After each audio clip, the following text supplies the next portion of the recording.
So, Leland, the stage is yours.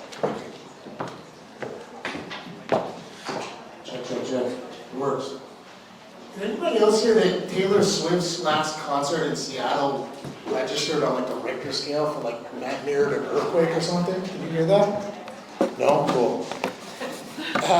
It did, just so you all know. Google it. May not come as a surprise to many of you that I'm not a professional speaker. This is not what I do for a living. I am a marketing geek.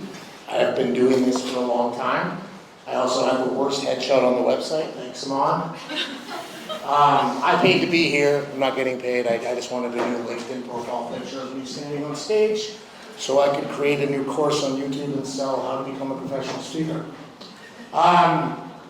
It's a picture of me. Long career, 25 years in marketing. Started at Save On Foods with their corporate office, worked my way through IT and then to marketing.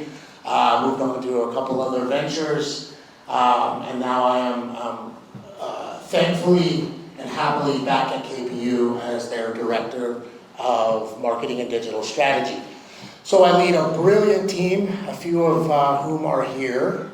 Haley, actually, you might have heard something earlier where there was something about chasing a shiny object, referring to Threads, and I'm pretty sure I came in one morning on Teams and said, hey Haley, have you heard of Threads? Please set us up. But yeah, so I get to lead a brilliant team. We do a lot of cool stuff. Our area of the university basically services all domestic recruitment.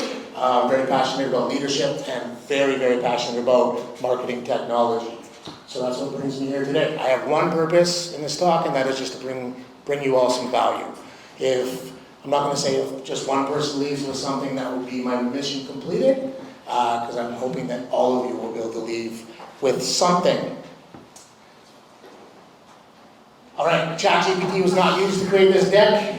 I am an advocate and supporter of ChatGPT. I love it, but I'll work through that because there's a lot of debating going on relating to it, and especially in the higher education space, and rightfully so. You can plagiarize with it. You can write a cover letter with it. You can probably write and have it write assignments for you, maybe pass tests at one point. But that aside, it is a great tool. AI is a great thing. If you use it properly, you set up foundational guidelines, policies, and processes for your company. What I'm talking about today is marketing operations and how I feel AI can help you. That being said, yes, I did use a design AI. Office 365, if you use the online version, has this brilliant designer for PowerPoints. You just drag an image in and it helps shape the whole slide to support that image. So what is AI? I will read off the screen a little bit.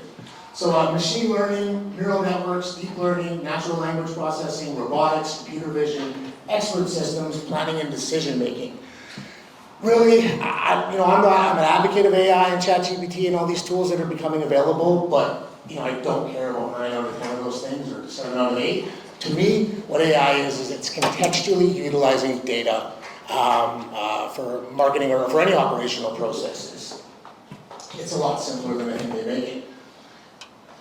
AI is worrying a lot of people, and again, rightfully so. But I just want to remind you all that we have these spikes and these trends in the technology space. Not too many years ago, but many years ago, the big thing was the cloud. The cloud came out and everyone needed to get into the cloud. Get your software into the cloud, get your documents into the cloud. Cloud's the biggest thing in the world. It's the greatest thing for your business. It's going to change everything. The reality is, geeks like me were playing World of Warcraft like 30 years ago and transferring files via FTP to servers, and that's what the cloud is. It's storing data on remote servers. So they have these big terms, and it's not as scary as it sounds. There we go. That is a picture of me drawn by AI. I was not happy with it. It kind of looks like me in grade 7 with a beard. But I forgot to mention that. Yeah. So I used a tool called Leonardo, which is a free AI tool. It lets you draw things. I'm going to get into why this all matters and the importance of me bringing it up and its relevancy pretty quick. I'm not just standing up here and showing you guys all the things I do with AI. But I'm going to skip this video because Amon said that I didn't have enough time to play it. but I'll send this out, and it's basically me doing input engineering, input prompting through the tool to get that picture from this to something I'll show you in a few slides apparently. But it's just continually inputting into the AI tool to help it learn what I want it to do.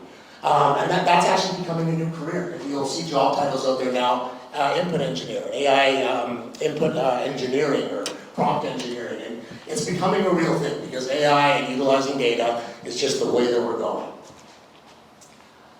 So here's the debate we're having. I'm very fortunate. I live in two worlds. I have two lives. I have multiple lives and multiple personalities actually, but I work at KPU during the day, big organization, lots of policies, lots of procedures, do incredible things. But I also started a business 20 years ago that has been sometimes my full-time gig and sometimes my side hustle, we call those, late in the evening, which I still do, about an hour a night. I recommend it. If you have a full-time job, start a side hustle because you can write everything off. It becomes incredible at tax time. So my little company, Dieno Digital, there's about 4 or 5 of us that run the company, or within the company now, get to work with a lot of small businesses. So I'm in both worlds. I work for a large organization, and then I get to see how tools and techniques and tactics benefit small businesses who often don't have large budgets. The KPU budget that we have obviously is significantly larger than some of our clients at Dieno Digital, that being said. I also work with some pretty cool clients like Sable Foods and Bill's Restaurants, on and on and on. But I get to experience both. So, the debate that's happening with AI right now, is it plagiarizing to let AI create imagery, video, or copyright? We don't have that answer yet. I don't know if that answer will ever come to fruition. Could a brand get in... There we go, look at that. Just shook my leg. Is it the mic doing it, you said? That would be weird. Could a brand get in trouble for possibly legalizing could a brand get in trouble, possibly, legally, for using AI? It was the screen going off, they're messing up there. What if AI creates more risks? Google's barred AI, put out some post or something about a telescope in NASA, and a bunch of astronauts came in and shamed it and canceled it, which was great, because it should have been. The information was wrong. What if team members start using AI to do their jobs? I manage a team of, where we're at with my new position, 30, 40 people all together, all in. Are some of them sitting at home just having ChatGPT write all the responses to me? Fun fact, I did that to my team 2 weeks ago. I used ChatGPT to speak with them on our team's meetings and discussions, and they all knew it was ChatGPT, not me, so that doesn't work. How do we know what is and what is not written by AI? There's tools out there now that are trying to decipher that and pinpoint that. They're not working. I've tested it. They fail constantly. What if I lose my job because AI can take care of my tasks and do it much better than I? And then, of course, what happens if AI takes over the world? So these are debates that are happening. Everyone's having these questions. I've had debates on using it, not using it, for it, against it, whatever the case may be. These conversations are happening in the business world and within marketing for sure. My answer, the reality is that AI has been utilized and been around for a long time. Your favorite grocery store, I hope, has a loyalty card that you use that you have to scan to get a discount at the till. They've been doing that for 30 years. They know every purchase you've made at that grocery store for 30 years and have it in a massive database. That database then gives them information to project when you're going to buy cat food next. It's going to project if you're about to have a baby. It's going to project a whole bunch of other things. The list goes on and on and on. AI has been around. Its data's been utilized. This is not as new as they're making it seem. We're just able now with tech to expedite the process of utilizing it. So I firmly believe there's 2 ways to use AI right now. One is 2 segments. One is large organizations like ours at KPU, like our team at KPU, and we're just in the early stages of exploring what that looks like for purposes like research and bringing it into the creative process and helping us brief outside agencies, things like that. The other is, and whether we like it or not, small businesses who don't have budgets to pay blog writers $1,500 an article are going to use AI to write content. And at the end of the day, Google doesn't care. If the content provides value and it's informative, it will rank. and it will work. So those are pretty much the two ways that I believe that AI is going to be utilized for the next little bit when it comes to creating content and related to marketing.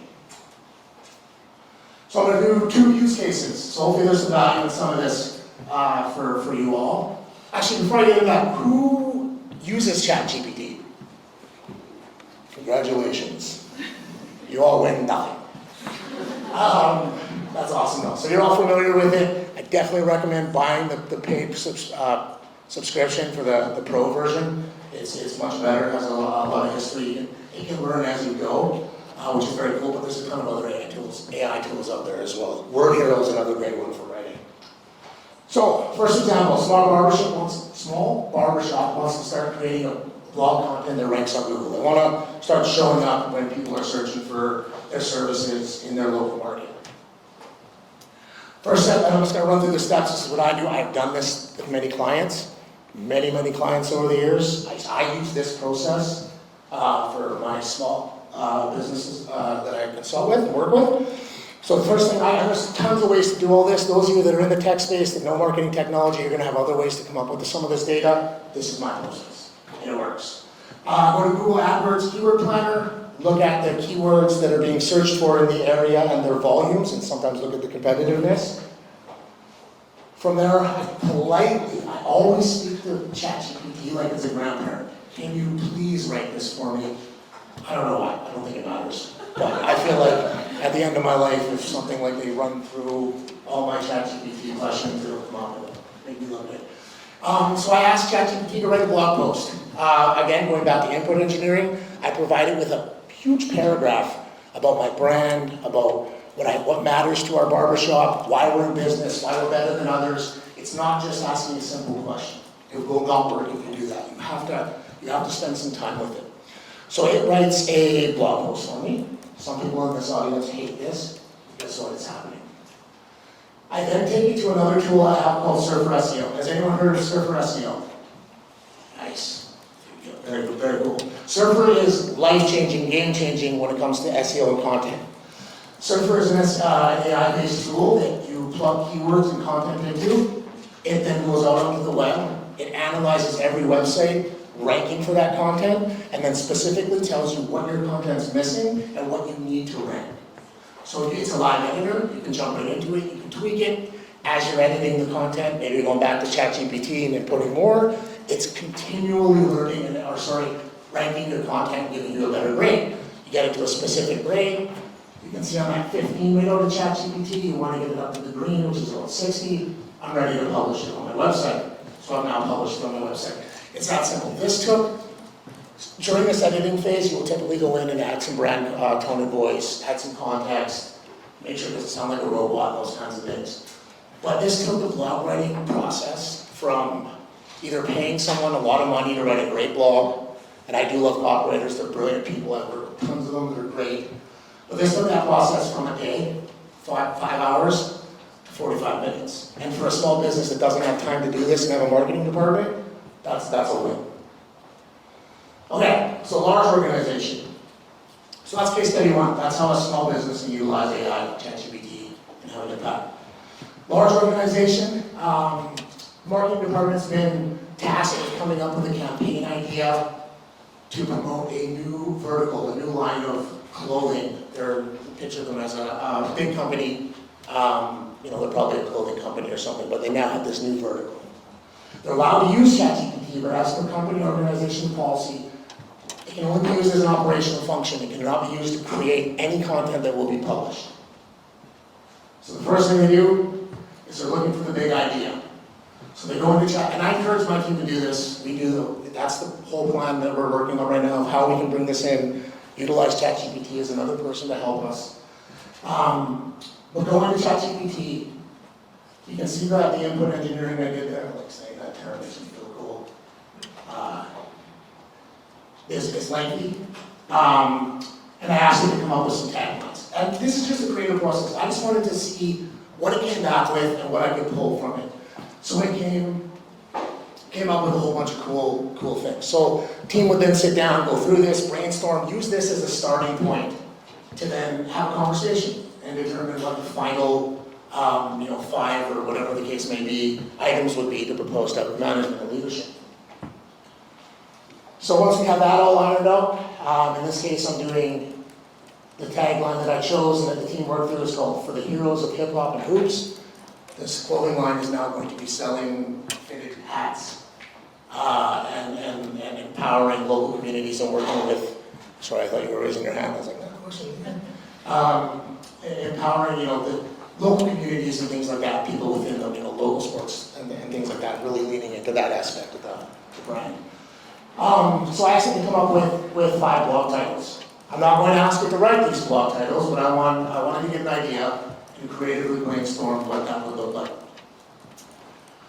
So pulled out information, and what came out of this is we were able to look at these blog titles and from there build out new verticals, new channels, new micro strategies within that campaign to do photo shoots, to do Instagram lives, to do whatever the case may be. It was just a brainstorming session and it helped us understand that. The last step is I went over to a design tool and I need to brief the internal creative team. So we've all done this. Creative briefs are so much fun. Where we need to basically try to communicate effectively to outside stakeholders, agencies, designers, videographers, whatever the case may be, how we, the people who conceptualize the campaign, want this to look. So you can now you can look at their faces, it's really bad. So like graphic designers, you do not have to worry about this taking over your career for a long time. Like it's really bad. But it helped us set the tone of what we want it to look like. Kind of like a weird 1990s gang movie or something. But we're able to now include that. So this is what it looks like. This is how we want it to feel when people, or we want people to feel when they see this. This is how we want it to resonate. So this operational process assisted the campaign team with the idea, inspiration, generation in specific tactical ways that they can build their creative brief to include copy, content opportunities, and ideas and imagery tone. It's not about machines taking over our workload, it's about utilizing them to make our processes more creative, more efficient, and to inspire team members to be creative and focus on impact. So we utilize it as a resource through our marketing processes. One other cool thing about ChatGPT with the Pro version is you can actually create a panel. So recently I said, please create me a panel of 10 prospective university students who are just exiting grade 11 and who are currently seeking to apply to a local university in the Vancouver area. It then generated fake personas of those people, a little bit of their background, and I was able to interview them and ask them questions. And contextually it provided answers. Have to take some of it with a grain of salt, but it's just about that creative process and being able to utilize that information. So, those are my 2 use cases, gives you an idea of where I think it's going. Small businesses with no budget, they're going to use this a lot to generate content. It's just the way it is. Big organizations have an opportunity now to empower their teams, empower their staff, everybody throughout the process to find more efficiencies and find better ways to be more creative. More time. So here's some AI innovations. That I've seen happening recently and that I think are going to be quite interesting to watch. I have a minute 35, I got really fast. New client onboarding for service-based agencies. Crazy, if you've worked at an agency, I have, great fun, loved it. Said nobody ever, just kidding. I know a lot of people here from agencies. Well, I know a lot of people have worked at agencies too. No, it depends on the agency. But there's new ways now to onboard clients, and it can be brilliant. It can be intuitive, and it can be interactive for them, and utilize data that's available to help them understand what they really want from you. Project management tools are getting way, way better. SameBox is a mailbox add-on that learns over time who you really care about getting emails from and prioritizes those, which is awesome. My mom was there at the top. Hootsuite has implemented a writer now, built right into it, which is crazy cool. And then GA4, which I've talked about earlier, has implemented an insights panel that basically uses AI to go through your analytics data and then start to give you ideas in a more storytelling and visual way of how people are using your website and how they got there. It's very, very cool. If you haven't gone on to J4, definitely do it. Actually, you would have had to or you have non-analytics data. Let's skip that one. Here's some more examples. LinkedIn has now added AI. I don't know if you saw that. Go to post on LinkedIn. They want to assist you in writing better. I need it. I get grammar checks all the time. Well, website voice, turn blog posts into audio content so people can listen to them. Like, that's all AI. It's easy peasy now to do with tools. What else do we have? My good friends over at Spexy, Flatiron right here, just launched a new platform for drones. They're basically paying the world in cryptocurrency to capture the entire world by drone footage. There's all these things coming out that are just incredible. What else do I have? There's health, AI assisting in health and autism and research is just insane. The things that they're doing now, and the way that, where I get excited about that, I know I gotta get off here, I'm on pretty quick, but let me just go on a tangent, right? Is AI is in the health field is benefiting countries that can't afford to help children with autism our traditional ways. They're able to provide resources for them, symptoms, provide them with data based on historical data of how people can, or how they can treat autism and help their children and things like that. It's just incredible. Google it if you're interested in that kind of stuff. There's a local charity I work with called the World Foundation that does a bunch of that, and it's really brilliant. Outside of the marketing stuff, the marketing operations and processes, AI is changing business, changing organizational units. It's every tool we use, every new version that comes out is going to have AI as part of it. Data is everything. This is not that big data conversation we had 5 years ago. This is real and this is happening. I hate the term big data. And I think I'll just leave you with this. The secret of change is to focus all of your energy not on fighting the old, but on building the new. I've experienced a lot of pushback with AI, and but rightfully so, again, like I said, but it's caused some incredible conversations within our team and the teams I'm involved with, the companies I work with, and it's gotten us to a better spot. So I just say utilize it, give yourself the opportunity to look at it, and don't stray away because you will fall behind. And that is it.